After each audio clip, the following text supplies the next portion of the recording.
Hello everyone, now I will show you how to set up your D-Link router.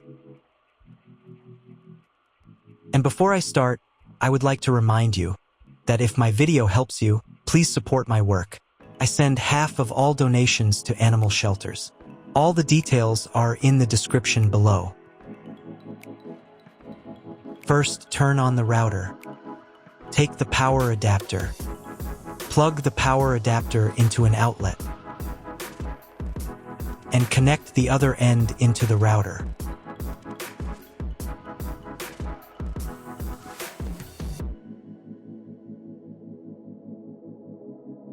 Then press the power button.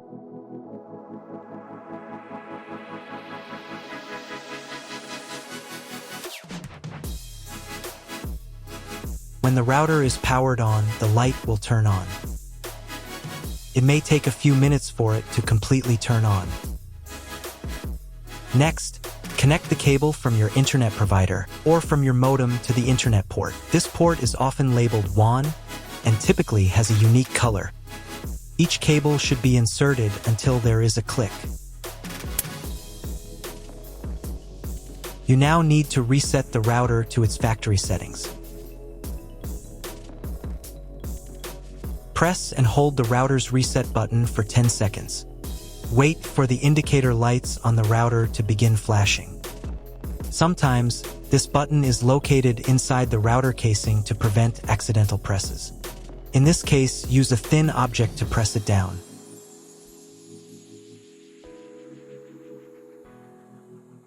The router will restart and all the settings will be reset to the original factory defaults. Plug one end of the Ethernet cable supplied with the router into an Ethernet port.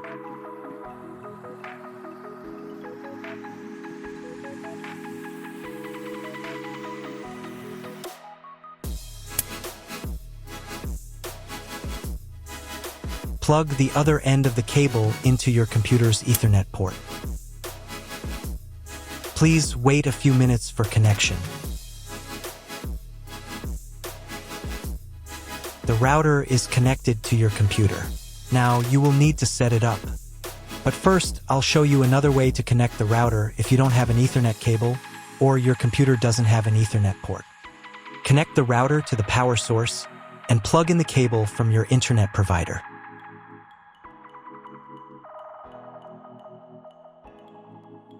This will enable Wi-Fi.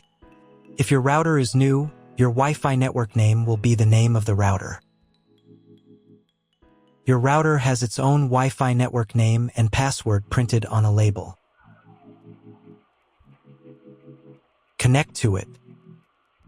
Great, you've connected to the router. Now let's start setting it up.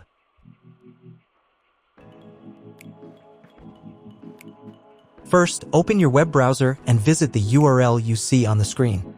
Use the URL bar instead of the search bar.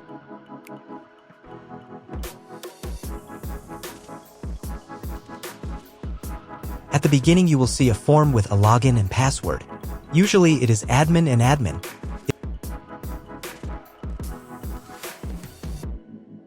If these credentials are wrong, then find label on your router. The credentials are often printed on the bottom of the device.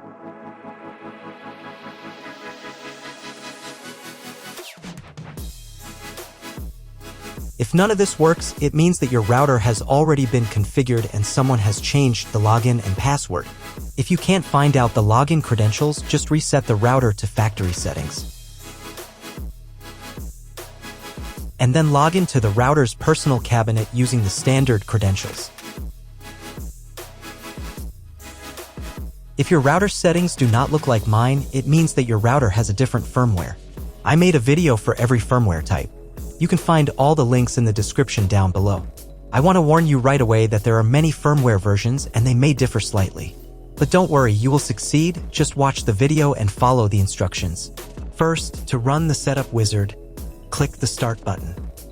If your setup didn't start from this window but from the main menu, manually launch initial configuration.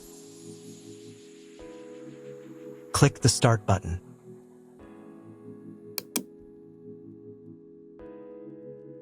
Select your language. It's better to leave it as English, since most tutorials on YouTube are in English. Click Continue. On the next page, select Connection Method. Choose Wired Connection. Here, select Router and click Next. On the next page, select Internet Connection Type. You can find it in the contract with your internet provider. If you're not sure what your connection type is, choose this one. It's the most common option. If your internet provider only allows access for a specific MAC address, you'll need to clone the MAC address of your main computer. If you're not sure, leave it as is and click Next. In most cases, there's no need to clone the MAC address. But if the internet doesn't work after the quick setup, try running Setup Wizard again, and this time, clone the MAC address.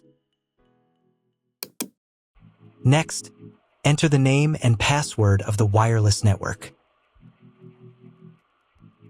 The password must be at least 8 characters long. Click Next. Do the same for the 5G Wi-Fi access point if your router supports it. Click Next. If you were connected to the router via Wi-Fi, reconnect to the network. If your ISP provides a service to IPTV, you can connect a set-top box directly to the router without using additional equipment. If you are not going to use IPTV, click Next. On the next page, you need to change the password for the router's admin panel. Check all the details and save the settings.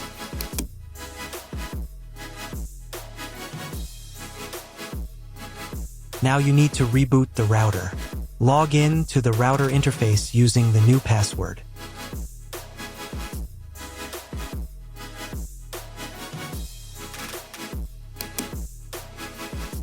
If a new firmware version is available, I recommend updating it.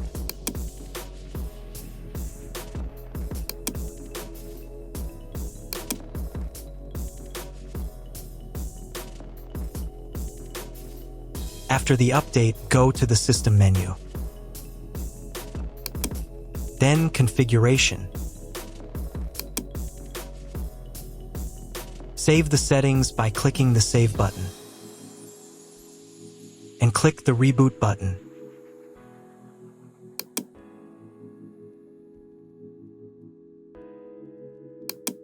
Wait a few minutes for the router to fully restart. Now check if the internet is working. Just try to Google something. If there's no internet at this stage, call your internet provider. They will tell you your connection type and what other settings need to be configured. That's all. If my video was useful, please support my work. I donate half of all donations to shelters. You can find more details in the description below.